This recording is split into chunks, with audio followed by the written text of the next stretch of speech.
Notre rôle maintenant, c'est détecter notre lumière et en profiter au maximum. Et quand on a un plaisir ou un désir, la porte s'ouvre encore plus grand. Comprenez, c'est quoi la lumière? Lumière, amour. C'est pas important qui tu es, où tu es, comment tu es. Dieu t'aime. Maintenant, on va avoir la compréhension d'une chose qui est très très importante et une grande valeur de notre vie.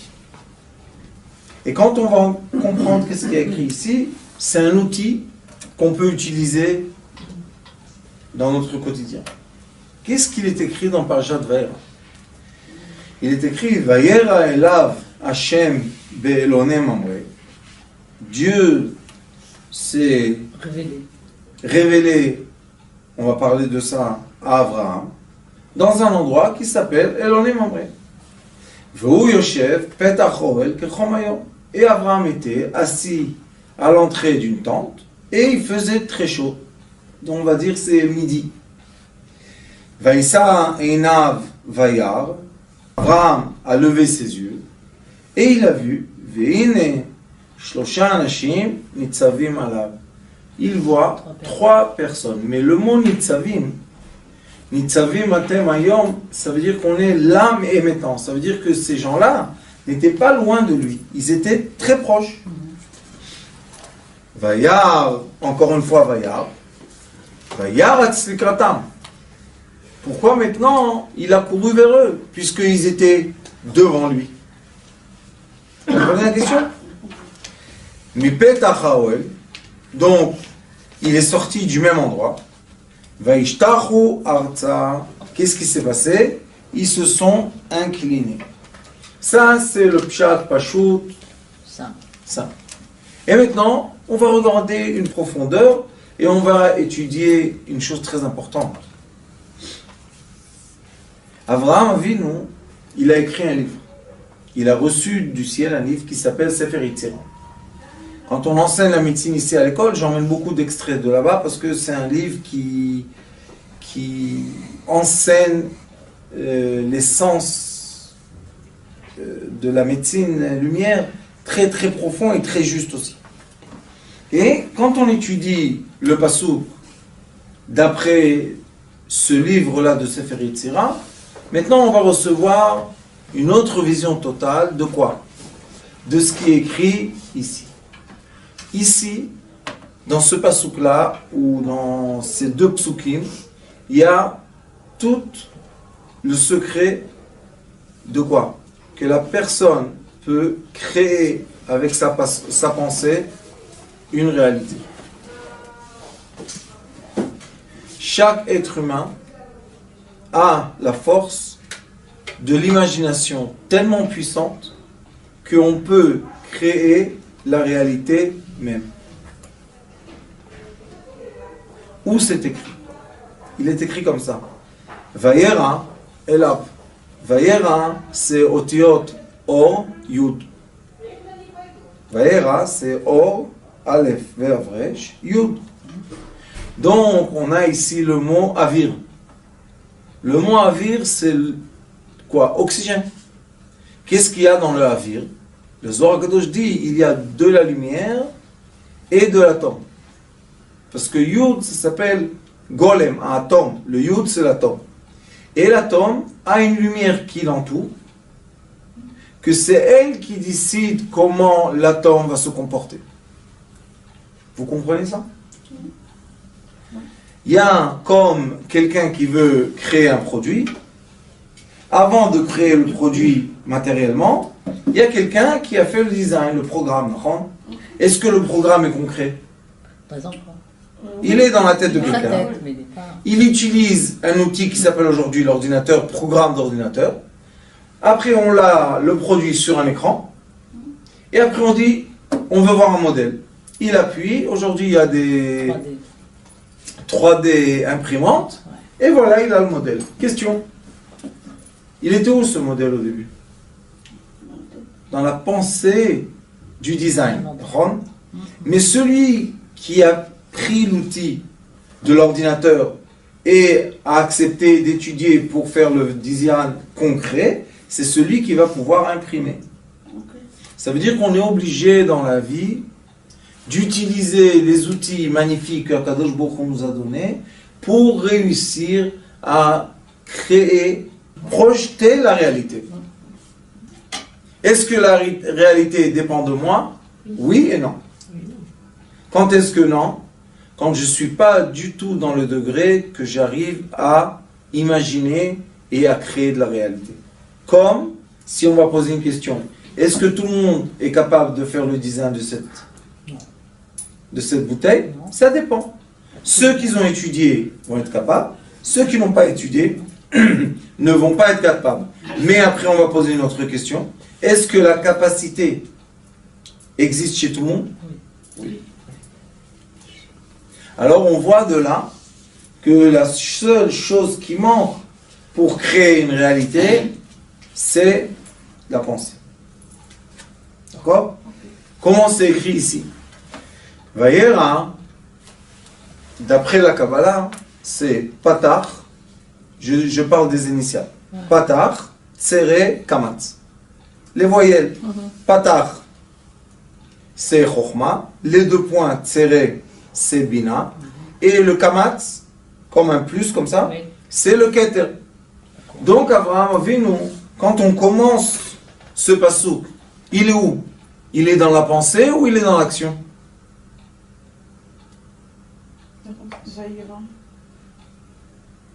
Il est dans quoi? Dans la pensée. Dans la pensée. Pourquoi? Parce que Patar Ktsere Kamatz, c'est dans la tête.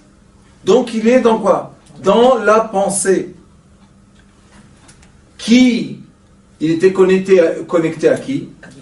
À la lumière qui vient d'Akadosh Baruch Hu. Vayera, c'est or. Vayera elav Hashem. Et comment il est venu? Et ça, c'est une des choses les plus belles qui est écrite dans la Torah, que moi, et personnellement, je suis étonné. Be'elone mamre. C'est quoi Elone mamre? Mamre en hébreu, vous savez c'est quoi Memir? Amara. Vous savez c'est quoi Amara? Transformation. Abraham Avinu était dans l'arbre de la transformation. Elone et Alon. Mazé Alon. Un etz. Mamre, Amara. Qu'est-ce qu'il a fait? Il a réussi à faire une transformation de quoi? De ses pensées à une réalité. Maintenant, je vais vous poser une question. Abraham Avinu, quand on parle de cette paracha, qu'est-ce qui se passe autour de lui dans le monde? Première chose, son fils et son neveu, Lot, qui le dit dans l'autre paracha, qu'est-ce qu'il lui dit? Achim anachnu. Il ressent que c'est comme son frère. Il sait, puisqu'il y a le débat avec Akadosh Baruch Hu, est-ce que je vais détruire Sodome ou pas? Donc, Abraham Avinu, il a un souci que quoi? Son neveu, qui est comme son frère, est dans Sodome. Premier souci. Première volonté, sauver mon fils. Deuxième souci, Sarah lui dit, Chamassi alecha. Alors il dit, pourquoi toi tu peux faire un enfant avec Agar et avec moi tu peux pas faire un enfant? Deuxième souci d'Abraham Avinu, quoi? Contenter sa femme. Puisque sa vraie femme, c'est Sarah. Et la mécharétette, c'était Agar. C'est pas la première femme. D'accord? Deuxième souci. Troisième souci, il a mal physiquement. Puisqu'il est écrit que le troisième ange, il est venu guérir Abraham. Ça, hein, c'est les trois vœux très forts qui sont où? Dans le fin fond d'Abraham. Alors, Shosé Eloné Mamré, quand il était dans sa pensée, il pensait à quoi? Il pensait à Lot, il pensait à Sarah, et il pensait à Abraham. Regardez qu'est-ce qui se passe. Vous, Yoshev, Petach HaOel Kechom Hayom. Kechom Hayom, c'est quand la lumière est blanche. Et la lumière blanche, c'est quand on est connecté à la miséricorde et non pas à la rigueur. C'est pour ça qu'il est écrit Elav Hashem, Elav Hashem, Veloyer Elav Elokim. D'accord? Et chez Yoshev Petach, Maza Petach Hazel, c'est quoi cette ouverture? Chaque univers est entouré d'une couche qui fait quoi? Qui garde la lumière de l'univers. Si autour de l'obscurité qu'on voit autour du ciel, il y aurait eu une ouverture vers le monde qui nous entoure, on aurait eu une pénétration de lumière trop forte et on aurait disparu. Alors lui, où il était ici, assis, Petach. Que Petach haoel ke chomayom. Il était, vous savez c'est quoi Petach? C'est une ouverture. Petach, c'est aussi Patach. C'est quoi Patach? Chokhma. Ah oui. Vous yoshev Patach. Haoel ke chomayom. Ça veut dire qu'Abraham maintenant, qu'est-ce qu'il était? Il était dans la couche qui sépare entre la lumière blanche et le monde terrestre. Et il est arrivé avec sa pensée tellement haut qu'il a atteint Keter Chokhma Bina. Mais quand il a atteint tellement haut Keter Chokhma Bina, il voulait quoi dans le monde terrestre?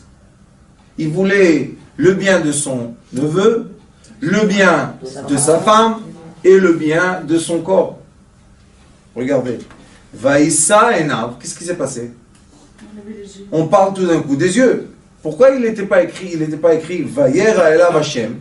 Dieu s'est exposé à lui par sa vue. C'est pas écrit. Et là, tout d'un coup, on a Vaïssa Enav. Ça veut dire quoi Vaïssa Enav? Essa Enai Eleharim Me'ain Yavo Ezri. Essa Enai, ça veut dire que maintenant je suis terrestre et je demande.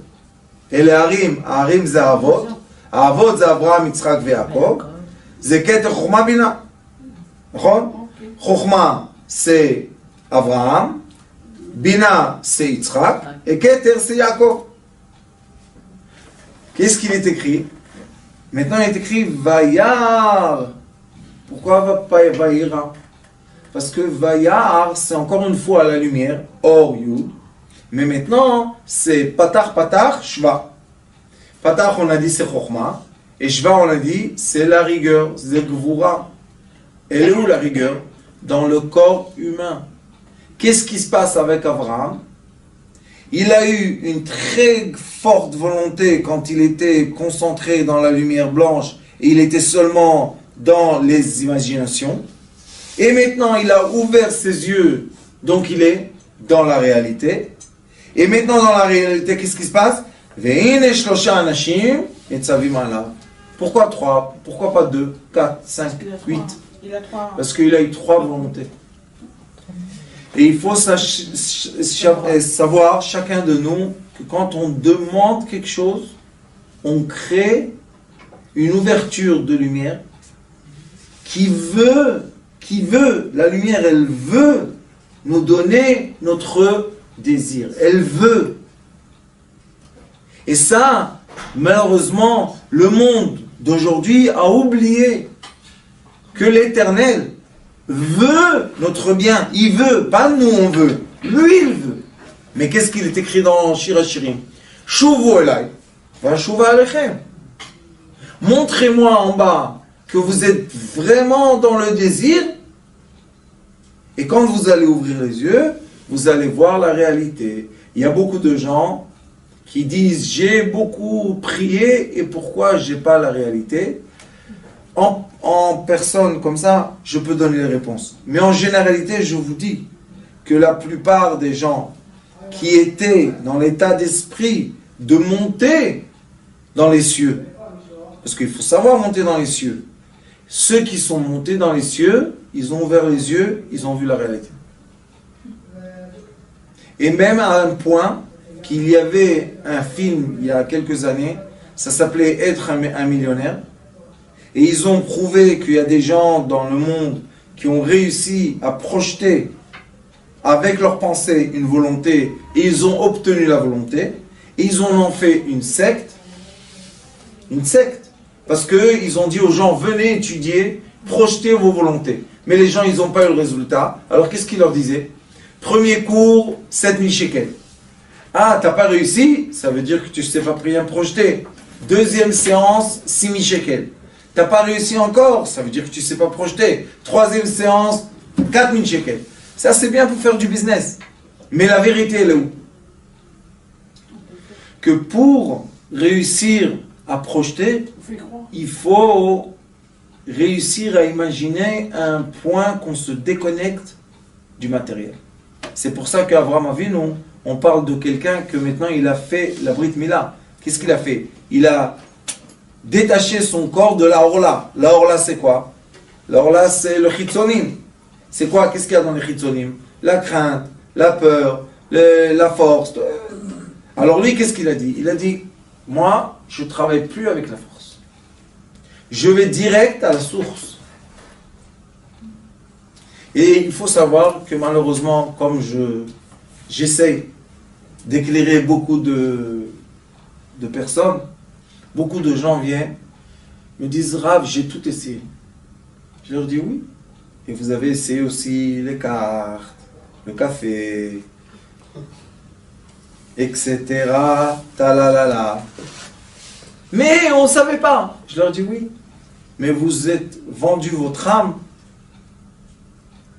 Maintenant, vous voulez monter dans les cieux, ça vous empêche. Pourquoi? Parce que l'autre côté, il délivre pas. Il délivre pas si facilement les otages. Il y a un extrait dans le Zohar HaKadosh qui s'appelle Saba de Mishpatim. Et là-bas, il explique comment un être humain tombe otage des forces extérieures, on les appelle. Pourquoi elles sont extérieures? Parce que le résultat, au début, il est magnifique, mais après l'obscurité qu'on souffre, ça ne vaut pas le résultat. Chez nous, dans la lumière, c'est vrai que tout l'univers est obscur. Mais quand on arrive, Petach HaOel, on voit la lumière blanche, magnifique. Et quand une personne, quand elle est dans la lumière blanche, elle arrive à projeter, quand elle va ouvrir les yeux, elle va voir exactement ce qu'elle avait dans son imagination quand elle a projeté. Et ça, c'est une des études les plus belles que la Torah peut nous enseigner. Mais qu'est-ce qui s'est passé après avec Avraham Avinu? Quand une personne ouvre les yeux et a maintenant, avec le cerveau terrestre, l'idée de faire quelque chose, du moment de l'idée jusqu'à la réalisation, il y a un chemin à faire. On ne peut pas demander l'idée et avoir tout de suite la réalisation. Vous savez c'est quoi ça? C'est tous ceux qui nous vendent dans l'ordinateur, Internet, les mensonges. Tu vas gagner demain. Quand on te montre que d'une nuit au matin, tu as gagné 20% sur ton argent, sauve-toi. Sauve-toi, pourquoi? Ça n'existe pas dans l'économie. Il y a l'économie classique. L'immobilier donne 4,5%. La banque aujourd'hui donne 0,1,4% sur l'argent. Vous savez ce que ça veut dire? Que l'argent ne bouge pas. Alors comment quelqu'un vient et te dit, écoute, chez moi, dans les actions, tu vas faire 20% par jour. Il y en a qui marchent. Et il y en a qui donnent tout leur argent. Et à la fin, qu'est-ce qu'ils trouvent? Rien. C'est le forex.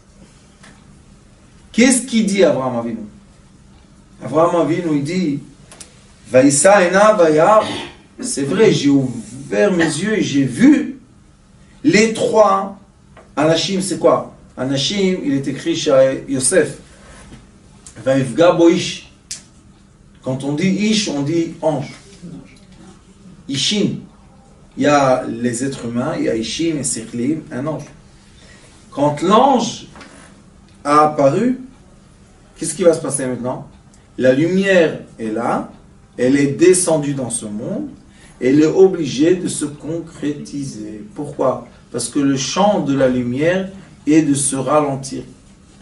Et plus la lumière se ralentit, et plus on a manifestation du visible. Quand ça devient visible, ça devient du gaz, du liquide et du concret. Qui a créé cette lumière? Nous. Comment on l'a créée? Avec des vœux très forts. Comment étaient les vœux très forts?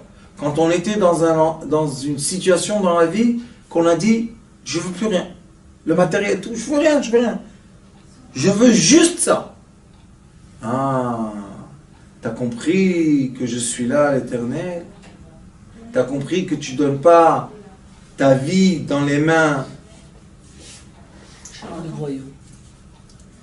que Dieu nous en préserve? Je suis là présent. Alors les gens disent, mais tu n'as pas vu tout ce que j'ai subi à Kadosh Baruch Hu, pourquoi tu ne m'as pas aidé avant? C'est pas qu'il t'a pas aidé avant. On est venu dans ce monde, l'âme est venue pour se concrétiser. C'est toute l'histoire des gens qu'on voit autour de nous. Chacun il a sa vie, son histoire, son chemin, sa sagesse. Chacun de nous, c'est une sphère entière d'existence. Mais quel est le but? C'est ça la question. Je perds mon temps, pourquoi? Je suis être humain physique, à quelle raison? Beaucoup de gens disent, j'aimerais bien être une lumière. Tu étais lumière, la preuve que tu es matériel, donc tu étais lumière. Et maintenant, qu'est-ce que tu dois faire? Du matériel, projeter de bonnes pensées pour réaliser de bonnes choses. Nous avons ici un algorithme qui explique exactement comment la personne peut rentrer dans un état d'esprit pour réussir à projeter une certaine volonté qui va devenir des lumières qui pénètrent l'univers et qui commencent avec une vitesse accélérée de se rapprocher de quoi? De la Terre. Elles vont, ces lumières-là, rencontrer l'atmosphère et elles vont s'habiller, ça s'appelle. Les bouches. C'est quoi s'habiller? Ça veut dire qu'une lumière devient un atome, des électrons, et hop, hop, hop, de la matière. Ça s'appelle mamré. C'est quoi mamré? Transformation. Transformation. De quoi? De solide en liquide, de liquide en gaz, de gaz en lumière, de lumière en gaz, de gaz en liquide, de liquide en dur. Et ça n'arrête pas. Ça n'arrête pas, ça n'arrête pas. Ça, c'est la vie. Be'elonem amré. Ou Irzik, il a tenu Be'etz Chaim. C'est quoi Etz Chaim? C'est quoi l'arbre de la vie? Parce qu'Abraham Avinu, il est venu faire quoi? Il est venu corriger le premier homme. Homme. Qu'est-ce qu'il a tenu le premier homme au début? L'arbre de la mort. C'est quoi l'arbre de la mort? Oui, non, non, oui, oui, non, oui, non, non, oui, à droite, à gauche, à droite, en haut, en bas. Laissez-nous tranquille un peu. C'est quoi l'arbre de la vie? L'arbre de la vie, c'est être capable de créer un trait de lumière qui se concrétise à être du matériel.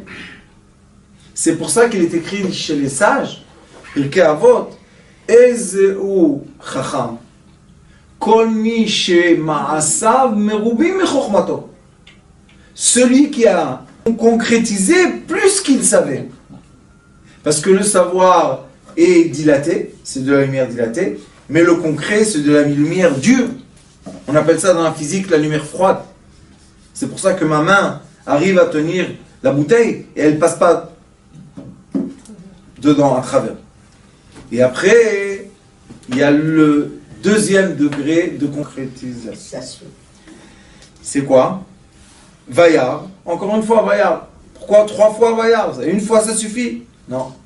Vaillard, Vayaratz likratam, mepetach haoel, vaishtachu arza. Arza, c'est la terre. Vayaratz, il a couru. Ça veut dire quoi, il a couru? Il y avait une distance entre Petach Haoel, entre l'entrée de la tente, et les anges. Mais comment c'est possible? Puisqu'il est écrit Vaïsaïna, Vayar, Benitzavim Elav. Ça veut dire que quand il a ouvert les yeux, hop, ils étaient là. Alors, oui, il court. Oui, il court. Il est descendu encore 1 degré. La lumière au début était dans la tête. Après, la lumière était dans la projection. Et après, elle devient concrète. Mais pour qu'elle devienne de la matière, Vayaratz, il faut faire des kilomètres sur terre pour obtenir de la matière. Et alors, qu'est-ce qui s'est passé? Vayomar Adonai, mais maître, pourquoi Adonai? Pourquoi ce nom-là? Parce que c'était quoi? Des anges de la terre qui sont venus faire quoi? Créer dans la terre, dans la réalité, les vœux de Abraham Avinu qui étaient sauver Lot, guérissez mon corps et aider Sarah pour avoir un enfant. Et les trois anges, qu'est-ce qu'ils disent? Ils lui disent,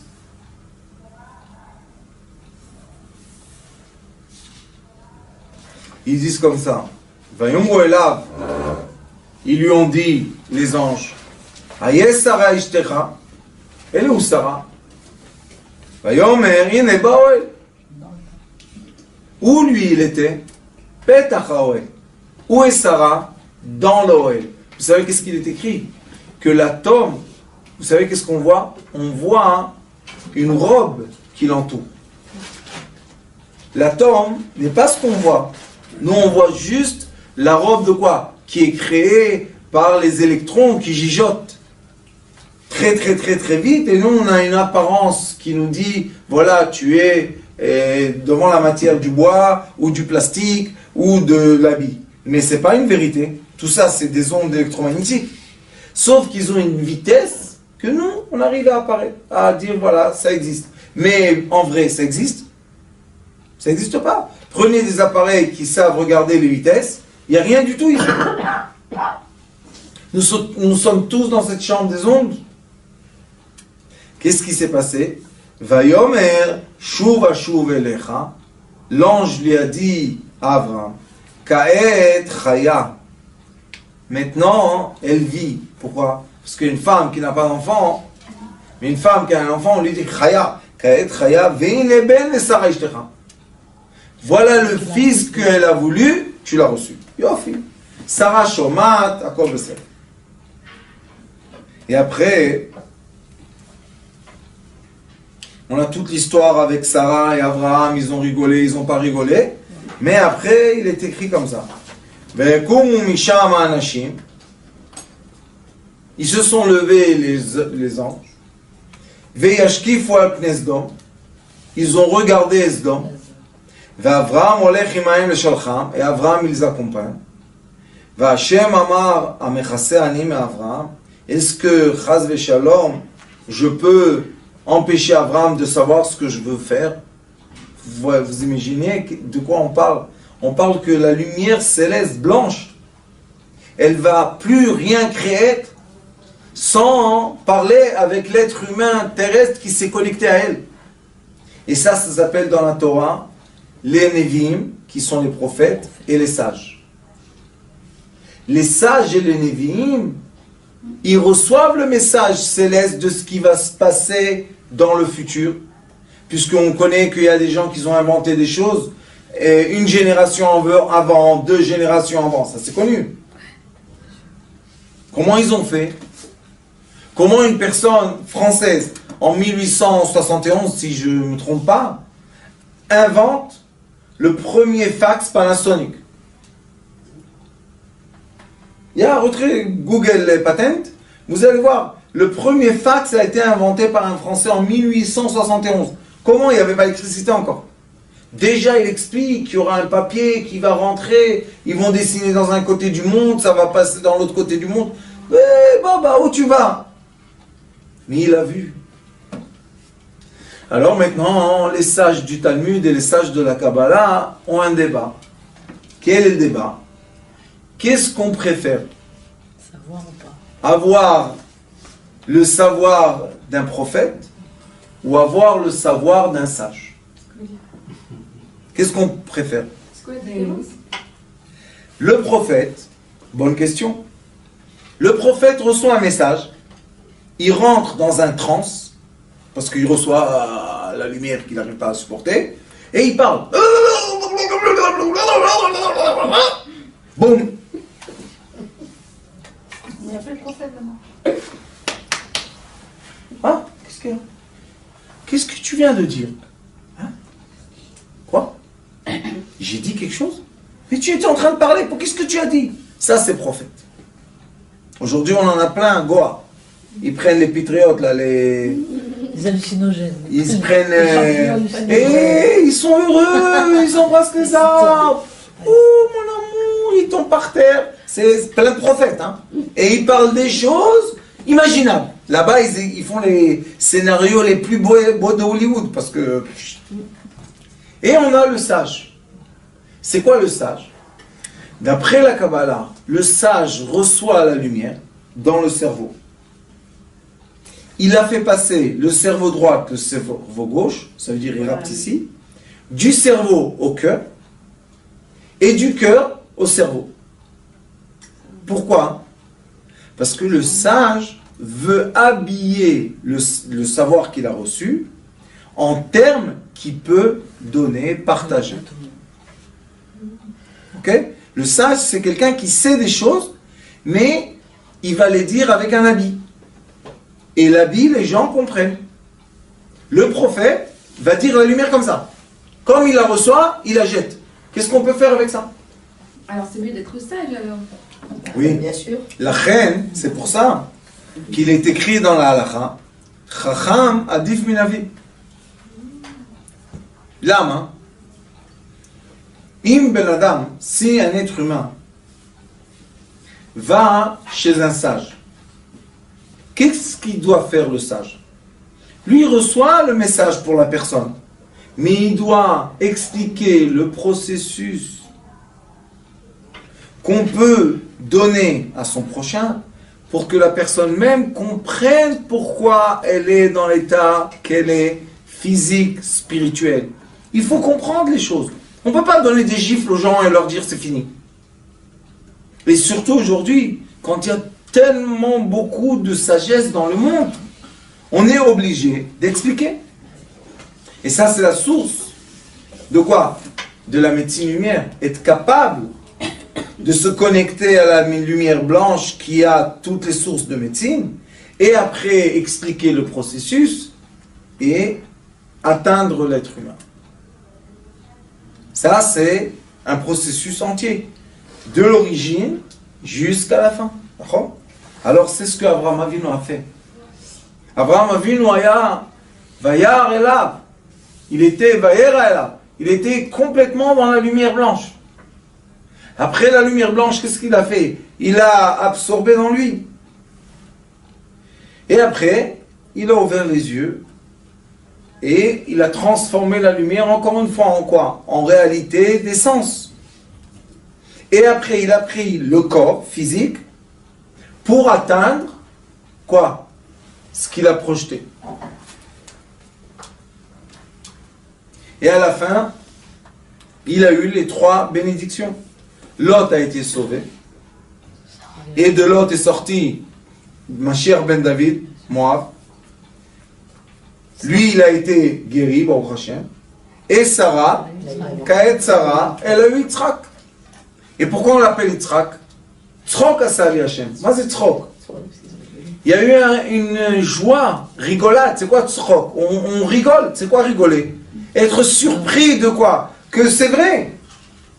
Ça veut dire que chaque vrai homme qui sait se connecter à la lumière blanche et après projeter cette lumière sur la réalité et après voir la réalité, est-ce qu'il croit en lui-même? Si ça réussit, oui. Tu ne crois pas en lui? Les vrais sages sont humbles. Pourquoi? Parce qu'ils disent c'est pas possible. Quoi? Il peut l'avoir pour lui-même sans se vanter. Rabbanit, Non, ils ont l'humilité. le vrai humble, le vrai sage, il est humble. Pourquoi il est humble? Parce que quand il a eu le cadeau qu'on a exaucé, son rêve, il est avec toute admiration devant la lumière blanche. Et quand on est en admiration devant la lumière blanche, on est tout petit, on a honte de soi-même. Oui, c'est sûr. C'est pour ça qu'il l'a appelé Yitzhak. Et à la fin, vous savez qu'est-ce qu'il a eu, Abraham? Ce Yitzhak-là, il a transformé en sang. Vous vous rappelez ce qu'on a parlé avant Rosh Hashanah? Il a mis Yitzhak sur l'autel,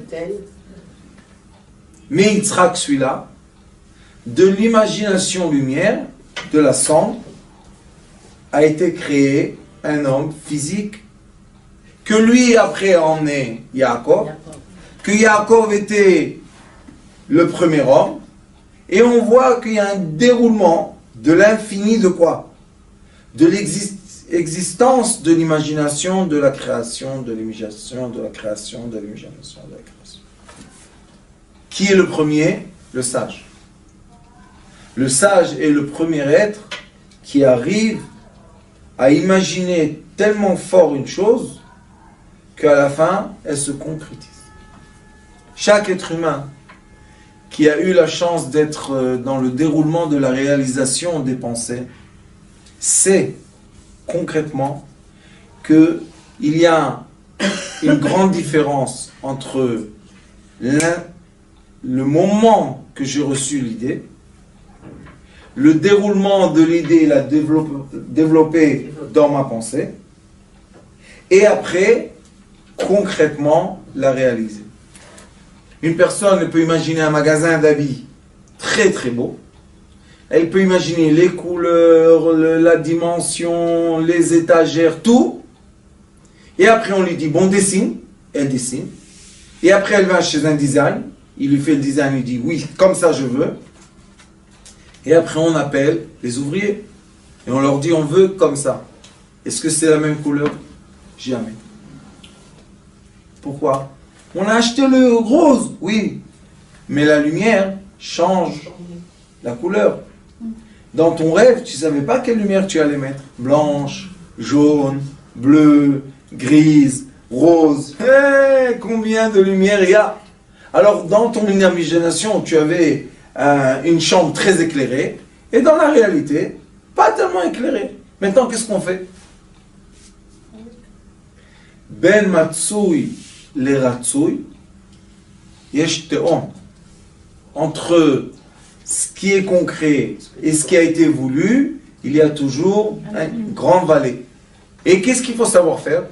Faire un saut et accepter la réalité comme elle est.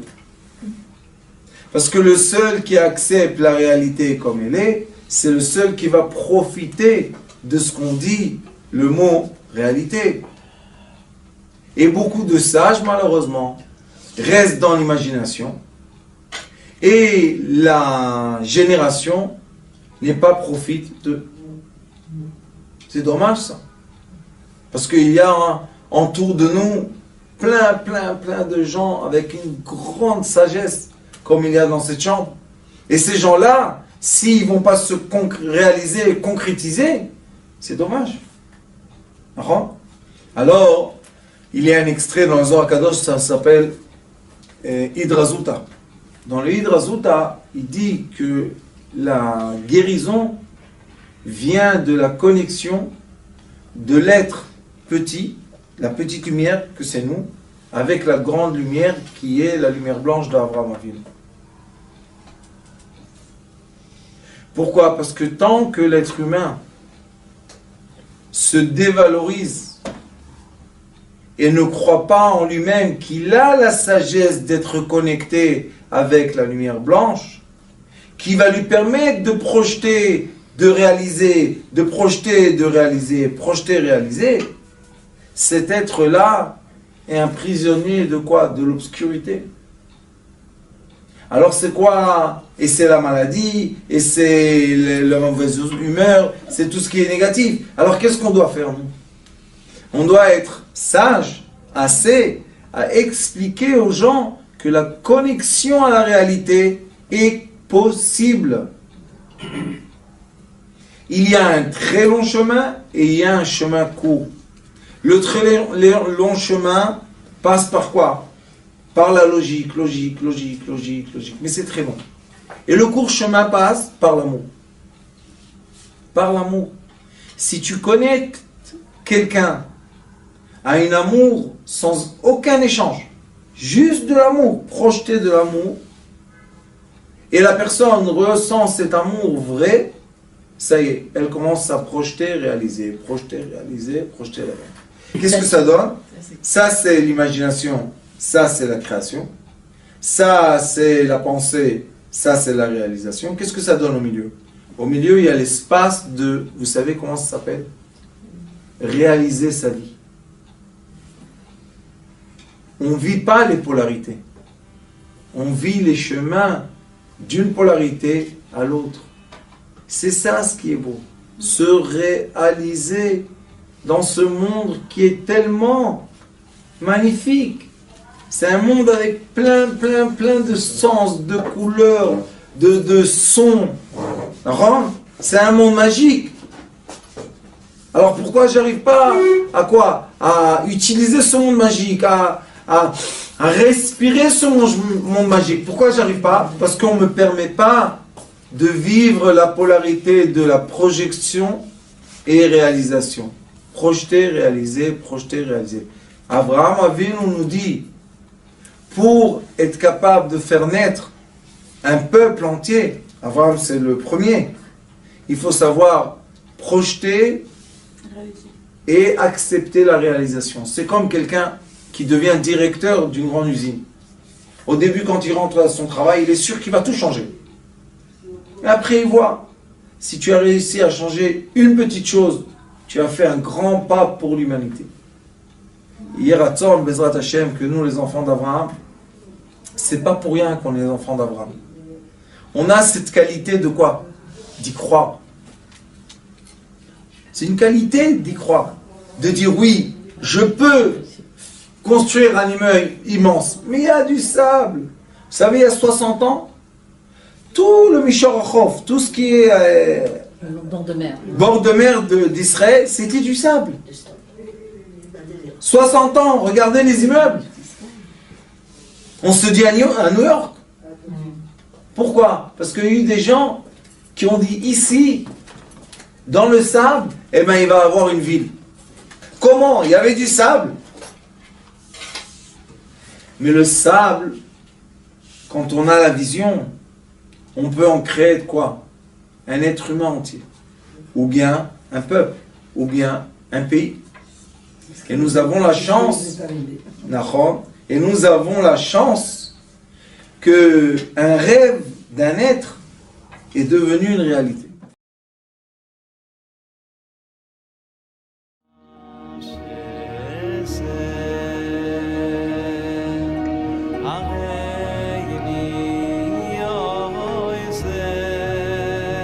הוא היה אומר לי, בבית שלי יש מלאכים, לא רוצה לצאת מהבית.